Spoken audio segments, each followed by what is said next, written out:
ಸಚಿವ ಪ್ರಿಯಾಂಕ್ ಖರ್ಗೆ ಅವರು ಕೂಡ ಹೇಳಿಕೆಯನ್ನ ಕೊಟ್ಟಿದ್ದಾರೆ. ನೆನೆಯ ದುರ್ಘಟನೆ ಆಗಬಾರದಾಗಿತ್ತು, ನಿರೀಕ್ಷೆ ಮೀರಿ ಅಭಿಮಾನಿಗಳು ಬಂದಿದ್ರು, ಇನ್ನೂ ಉತ್ತಮ ಸಿದ್ಧತೆಯನ್ನ ಮಾಡಿಕೊಳ್ಳಬೇಕಾಗಿತ್ತು, ಜನರಿಗೂ ಸರಿಯಾದ ಸೂಚನೆಯನ್ನ ಕೊಡಬಹುದಾಗಿತ್ತು, ಇದರ ಹೊಣೆಯನ್ನ ಸರ್ಕಾರ ವಹಿಸಿಕೊಳ್ಳುತ್ತೆ, ನಮ್ಮ ಕಡೆಯಿಂದ ಲೋಪ ಆಗಿದೆ, ಬಿಜೆಪಿಯವರು ಎಲ್ಲದರಲ್ಲೂ ರಾಜಕೀಯ ಮಾಡೋದು ಸರಿಯಲ್ಲ, ಮುಂದೆ ಇಂತಹ ಘಟನೆಗಳು ಆಗದಂತೆ ನಿಗಾ ವಹಿಸ್ತೇವೆ, ಕೇಂದ್ರದಂತೆ ನಾವು ಜವಾಬ್ದಾರಿಯಿಂದ ನುಣುಚಿಕೊಳ್ಳೋದಿಲ್ಲ ಅಂತ ಹೇಳಿ ಬೆಂಗಳೂರಿನಲ್ಲಿ ಸಚಿವ ಪ್ರಿಯಾಂಕ್ ಖರ್ಗೆ ಪ್ರತಿಕ್ರಿಯೆಯನ್ನ ಕೊಟ್ಟಿದ್ದಾರೆ.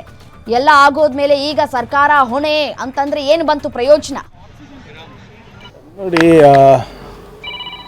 ಏನು ನಿನ್ನೆ ಆಗಿರುವಂಥ ಘಟನೆ ಇದೆ ಅದಾಗಬಾರ್ದಾಗಿತ್ತು.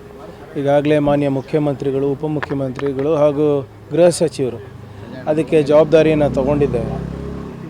ಇದನ್ನು ಏನು ನಿಮ್ಗೆ ಗೊತ್ತಿರೋ ಹಾಗೆ 18 ವರ್ಷ ಈ ಸಂಭ್ರಮಕ್ಕೆ ಕಾಯ್ತಾ ಇದ್ರು. ಸೊ ಜನರು ನಿರೀಕ್ಷೆಗಿಂತ ಹೆಚ್ಚಾಗಿ ಬಂದಿದ್ದಾರೆ. ಯಾವ ಸ್ಟೇಡಿಯಂನಲ್ಲಿ 35,000 ಜನ ಇರಬೇಕು, ಅಲ್ಲಿ 2.5-3 ಲಕ್ಷ ಜನ ಬಂದಿರೋದ್ರಿಂದ ಇದು ಅನಾಹುತ ಆಗಿದ್ದಾರೆ. ಹೌದು, ಇನ್ನೂ ಸ್ವಲ್ಪ ಬೆಟರ್ ಪ್ಲ್ಯಾನಿಂಗ್ ಆಗಬೇಕಾಗಿತ್ತು ನಮ್ಮ ಕಡೆಯಿಂದ. ಮತ್ತು ಡೈರೆಕ್ಷನ್ಸ್, ನಿರ್ದೇಶನಗಳೇನಿದೆ ಅದನ್ನು ಇನ್ನೂ ಭಾಳ ಸ್ಪಷ್ಟವಾಗಿ ನಾವು ಪಬ್ಲಿಕ್ಕಿಗೆ ತಿಳಿಸ್ಬೋದಾಗಿತ್ತು. ಆದರೆ ಏನು ನಮ್ಮ ಕಾಲಾವಕಾಶ ಕೂಡ ನಮ್ಗೆ ಕಮ್ಮಿ ಇತ್ತು. ಸೊ ಅದರಿಂದ ಇದು ಆಗಬಾರ್ದಂಥ ಅನಾಹುತ ಆಗಿದೆ. ಇದನ್ನು ನಾವು ಜವಾಬ್ದಾರಿಯನ್ನು ವಹಿಸ್ಕೊಂಡು ನಾವೇನು ಯಾವುದಕ್ಕೆ ಡಿಫೆಂಡ್ ಮಾಡಲಿಕ್ಕೆ ಆಗೋದಿಲ್ಲ. ಇದು ಯಾಕಂದರೆ 11 ಜನ, ವಿಶೇಷವಾಗಿ ಯುವಕರು ಇವತ್ತು ಅದರಲ್ಲಿ ಮೃತಪಟ್ಟಿದ್ದಾರೆ, ಬಲಿಯಾಗಿದ್ದಾರೆ. ಏನೇ ಇದ್ದರೂ ಕೂಡ ಸರ್ಕಾರ ಆ ಕುಟುಂಬದ ಜೊತೆ ಇದೆ. ಅವರ